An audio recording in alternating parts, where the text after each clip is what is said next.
अमूमन आप लोगों ने सुना होगा सोने और चांदी की आभूषणें तराशने वाले को जौहरी कहते हैं, लेकिन आज हम एक अलग किस्म के जौहरी से रूबरू कराएंगे जो सोने और चांदी के नहीं बल्कि नेताओं को तराशता है, अपने हुनर से अपने दम पे देश के सबसे बड़े राज्य की कुर्सी पर बिठाता है। आसान नहीं होता किसी भी आम व्यक्ति के लिए अपने गृह राज्य को छोड़ अन्य राज्य में रहकर समाज के पिछड़े वर्ग के लिए आवाज उठाना, लेकिन वो कहते हैं ना, काम भी वही करना चाहिए जो मुश्किलों की बेड़ियों में जकड़ा हो और आपके अंदर एक आग हो उसे कर गुजरने की। कुछ इसी प्रकार के आग को देखा था काशीराम ने मायावती के भीतर। अब तक तो इस बात का अंदाजा लग गया हो कि जौहरी कौन और आभूषण किसकी बात कर रहे हैं। नमस्कार दोस्तों, मेरा नाम है सुरजीत और आप देखना शुरू कर चुके हैं द लोकसभा। मैं मानता हूं कि अम्बेडकर के बाद कोई नेता देश में दलितों का आवाज बना और उसके लिए जमीन तैयार किया तो वो थे काशीराम। काशीराम का जन्म 5 मार्च 1934 को रामदसिया सिख परिवार में हुई थी। प्रारंभिक शिक्षा खवासपुर गांव में हुई, उसके बाद रोपड़ से ग्रेजुएशन पास किया। 1957 में उन्हें पहली बार जियोलॉजिकल सर्वे विभाग में नौकरी लगी, लेकिन वे जल्द ही नौकरी से इस्तीफा देकर DRDO में केमिस्ट बन गए। लेकिन वो कहते हैं ना, जिसके खून में क्रांति की लहर दौड़ती हो वो नौकरी करके घर नहीं चलाता, वो चलाता है समाज को। साल 1964 काशीराम पहली बार महाराष्ट्र की रिपब्लिक पार्टी ऑफ इंडिया से जुड़े, जिसके अध्यक्ष हैं वर्तमान समय में रामदास अठावले।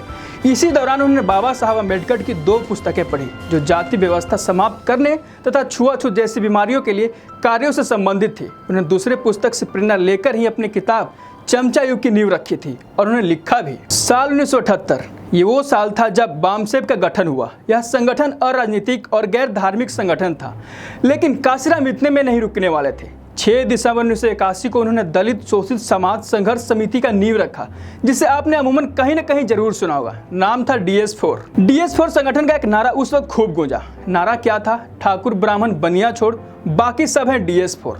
DS4 द्वारा उन दिनों 3 महत्वपूर्ण कार्य किए गए थे। पहियों पर अम्बेडकर मेले का आयोजन, 3000 किलोमीटर की साइकिल रैली, तो जनता के संसद का गठन करना। कहा जाता है कि उस दौर में काशीराम की साइकिल रैली में करीब 3 लाख लोग शामिल हुए थे।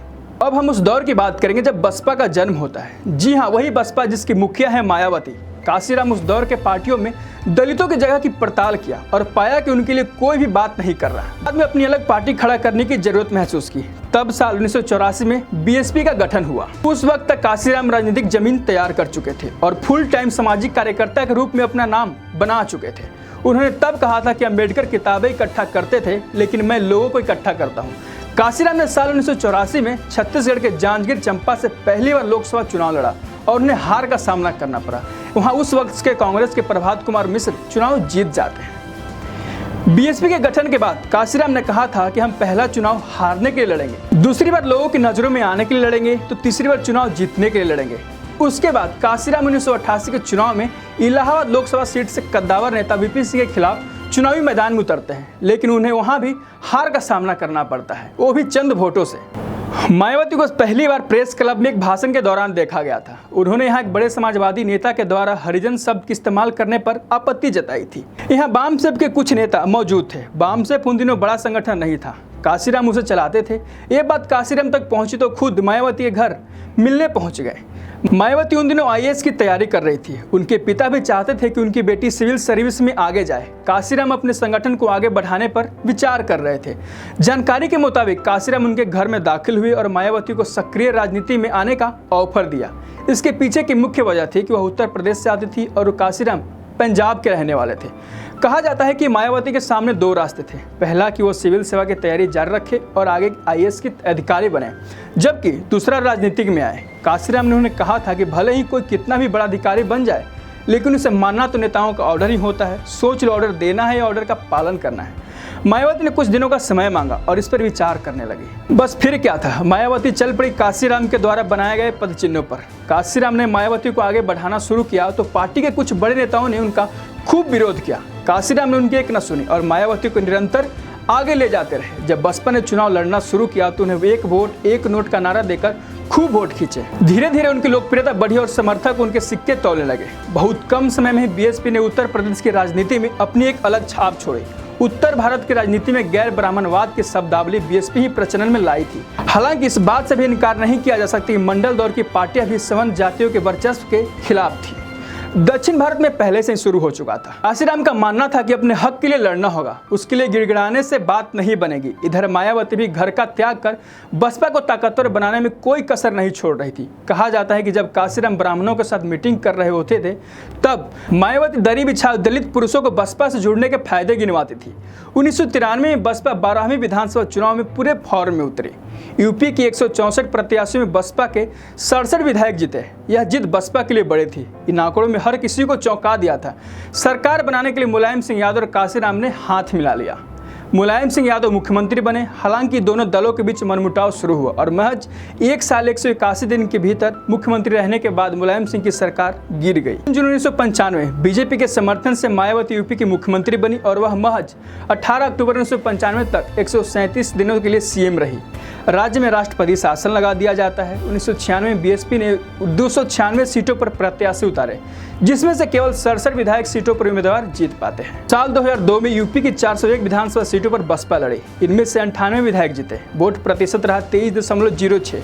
2007 में बम्पर जीत के साथ मायावती के 403 में से 206 विधायक जीते। पार्टी को 30.43% वोट मिले और इस तरह काशीराम ने बसपा को बढ़ाया, या यूं कहें तो अपना पूरा जीवन बसपा को समर्पित कर दिया। इस बात को नकार नहीं सकते कि यदि बाबा साहब अम्बेडकर के सपनों को कोई सच कर दिखाया है तो वो थे काशीराम। लेकिन उन्हीं कार्यशैली की बदौलत कई सालों तक बसपा ने यूपी में राज किया। लेकिन ऐसा नहीं कि सभी लोग काशीराम की कार्यशैली के मुरीद थे।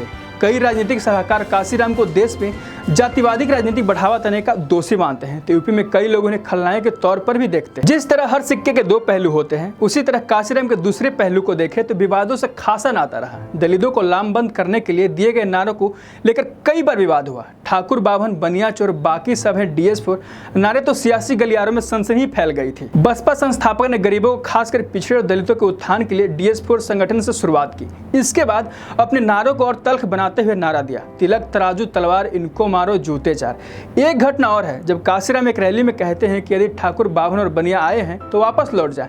उस वक्त बयान काफी सुर्खियों में रहा था। एक दौर वो था जब राम की बयार पूरे देश में चल पड़ी थी। कमल सब पर भारी पड़ने लगा था। इससे निपटने के लिए आज के 2 दिग्गज दुश्मन तब दोस्त बन गए थे। भाजपा से निपटने के लिए सपा और बसपा ने हाथ मिलाए। तब दोनों पार्टियों का एक मिला जुला नारा था जो काफी फेमस हुआ, मिले मुलायम काशीराम हवा में हो गए जय श्री राम। इस नारे ने भाजपा को ही परेशान करके रख दिया था। हालांकि सपा से दोस्ती ज्यादा दिनों तक चली नहीं और गेस्ट हाउस कांड के बाद 2007 में जब विधानसभा चुनाव हुए तो मायावती ने दलितों और गरीबों को इकट्ठा करने के लिए एक नारा गढ़ा, जिसमें सपा के खिलाफ कहा गया, चट गुंडों की छाती पर मुहर लगेगी हाथी पर। मैंने आपको जो भी नारे सुनाए ये काफी विवादित रहा, तो वहीं वोट को साधने के लिए बसपा ने इसका खूब इस्तेमाल किया।